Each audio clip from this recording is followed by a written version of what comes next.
Hello friends, आज हम लोग समझेंगे बैक्टीरिया। बैक्टीरिया होते हैं जीवाणु, और हम लोग जानते हैं कि जीवाणुओं का हमारे लोग के जीवन में बहुत ज़्यादा महत्व है। ये पॉजिटिव रोल भी प्ले करते हैं और निगेटिव रोल भी प्ले करते हैं।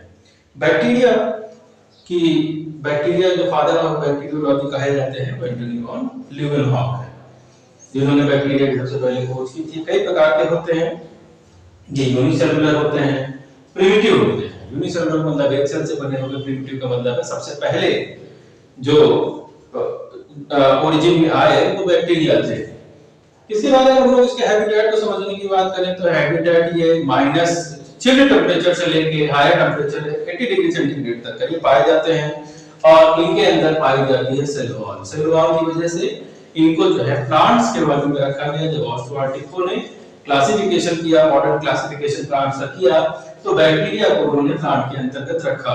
तो प्लांट के अंतर्गत रखने का एक और वजह थी, जिसके अंदर यह यूनिलेमली पाई जाती हैं, जो कि जैसा कि हम लोग जानते हैं जो क्लोरोप्लास्ट होता है उसके अंदर लेमनी मिल करके थाइलोकाइट का निर्माण करती है। यहाँ पर थाइलोकाइट नहीं बनता है, मगर यूनिलेमली जो होती है वो प्रोटोप्लास्ट के अंदर पाई जाती है। और इसके साथ साथ इसमें जो न्यूक्लियर मेम्ब्रेन होती है वो एब्सेंट होती है, इनसिपिएंट न्यूक्लियस इसके अंदर पाया जाता है। 70s टाइप का राइबोसोम पाया जाता है, और साथ ही साथ इसके अंदर कोई भी सेल ऑर्गेनेली नहीं पाए जाते। जो बैक्टीरिया के स्ट्रक्चर को समझते हैं तो यहाँ पर ऊपर पे जो कवरिंग है वो कैप्सूल है, इसके अंदर एक डीएनए का थ्रेड पाया जाता है, सेल वॉल पाई जाती है, और इस डीएनए से कट करके हिस्सा निकल के बाहर चला जाता है, जिसको प्लाज्मिड बोलते हैं। ये डबल स्टैंडर्ड हो जाता है और इसके अंदर डुप्लीकेशन की क्षमता होती है। इसके बाद फिब्री होते हैं बहुत सारे, और इसके अंदर मीजोसोम पाया जाता है। मीजोसोम एक प्रकार का ऑर्गन है जो कि माइटोकॉन्ड्रिया के होमोलोगस है। माइटोकॉन्ड्रिया तो एब्सेंट होता है, मगर मीजोसोम जो है माइटोकॉन्ड्रिया की तरह कार्य करता है। साथ ही साथ इसके अंदर फ्लैजेला पाए जाते हैं जो कि मूवमेंट का काम करते हैं। आगे समझते हैं कि जो स्मॉलेस्ट जो है बैक्टीरिया होता है वो न्यूमोसिस्टिस होता है, जो कि 0.15 माइक्रोन का होता है। वहीं पे लार्जेस्ट जो है स्पाइरल कॉम्प्लेक्स होता है, जो कि 15 माइक्रोन का होता है।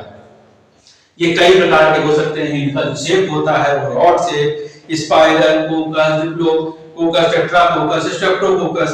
कई फॉर्म के सिंगल हो सकते हैं, दो के फॉर्म में हो सकते हैं, टेट्रा और चार के फॉर्म में होंगे, स्ट्रेप्टो होंगे तो एक सीरीज बनी होगी। इसी प्रकार से कॉमा शेप में विब्रोकॉमा जो होता है वो कॉमा शेप में होता है। स्पाइरलम कई प्रकार के जो है इसके स्ट्रक्चर शेप जो है पाए जाते हैं। अगर हम लोग इसके स्ट्रक्चर को समझने की कोशिश करते हैं तो इसके स्ट्रक्चर में पॉलीसैकेराइड की जो है पॉलीसैकेराइड पाया जाता है, इसमें लिपिड, प्रोटीन ये सब पाए जाते हैं। इसकी जो सेल वॉल होती है वो इन सब चीजों की बनी होती है, लिपिड, प्रोटीन और पॉलीसैकेराइड की, और कभी-कभी काइटिन की वॉल जो है इसके अंदर पाई जाती है। जब काइटिन की वॉल होती है और साथ ही साथ होता है इसमें सेलुलोज, और सेलुलोज जो है और साथ ही साथ स्लाइम होता है। स्लाइम जो होता है वो सूख जाता है, हार्ड हो जाता है, तो कैप्सूल का फॉर्मेशन कर लेता है। जब कैप्सूल का फॉर्मेशन कर लेता है तो डब्ल्यूबीसी जो है बैक्टीरिया को नष्ट नहीं कर पाती, इसलिए जो है एंटीबायोटिक का इस्तेमाल करना पड़ता है, जो कि जो है बैक्टीरिया की सेल वॉल को तोड़ने का काम करता है। इसके बाद इसके अंदर लगभग 2% जो है वो डीएनए पाया जाता है। और इसके अगर हम लोग इकोनॉमिक इंपॉर्टेंस की बात करें तो जो बैक्टीरिया है हमारे लिए बहुत ही यूजफुल भी है और हार्मफुल भी है। तो सबसे पहले अगर एग्रीकल्चर में इसके फायदों की बात करते हैं तो हमें मालूम है कि एनवायरनमेंट में 78% नाइट्रोजन है, मगर इस नाइट्रोजन को सॉइल अपने आप एब्जॉर्ब नहीं करती है।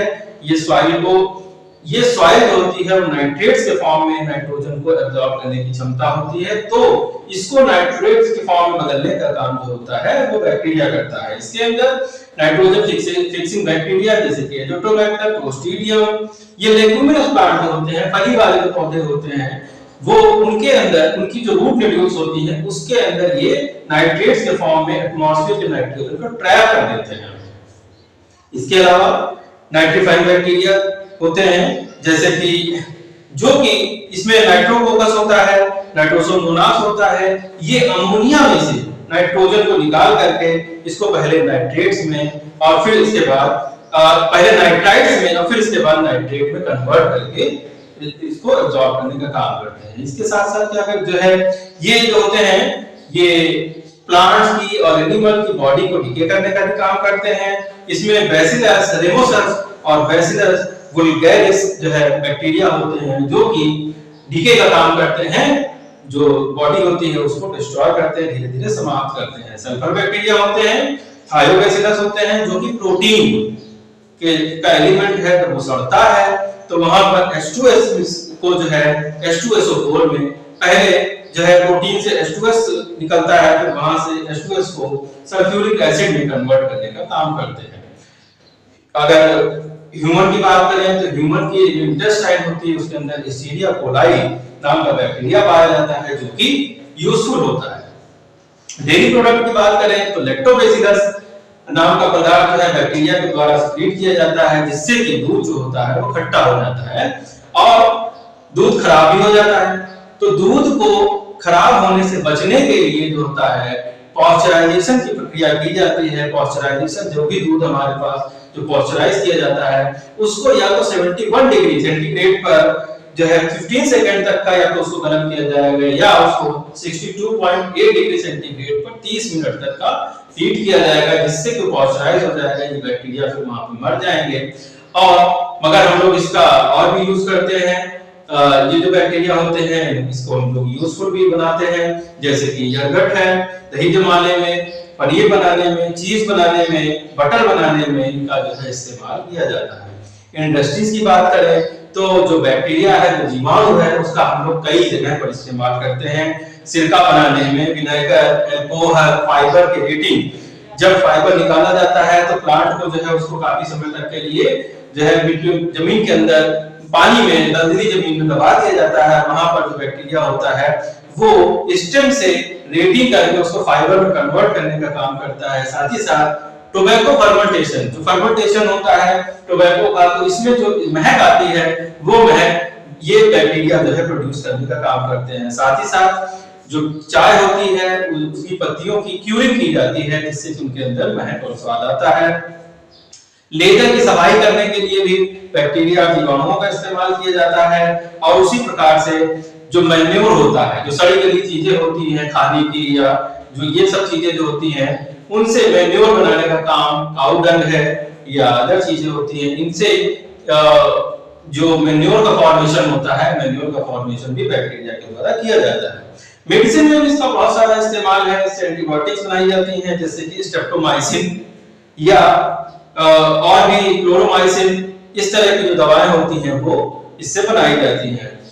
मगर सारे के सारे जो बैक्टीरिया हैं वो यूजफुल नहीं है। बहुत सारे बैक्टीरिया जो होते हैं हार्मफुल भी होते हैं।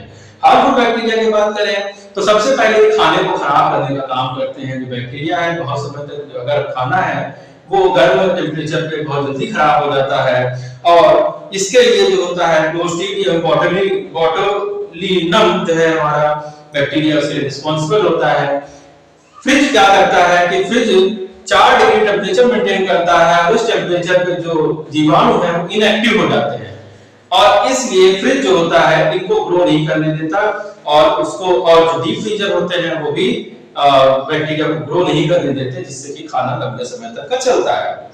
साथ ही साथ ह्यूमन में बहुत सारी बीमारियां जो है पैदा करते हैं, चाहे वो टिटनेस हो, कॉलरा हो, टाइफाइड हो, टीबी हो, प्लेग हो, निमोनिया हो, लेप्रेसी हो, ये सभी रोग जो होते हैं वो बैक्टीरिया के द्वारा ही फैलाए जाते हैं।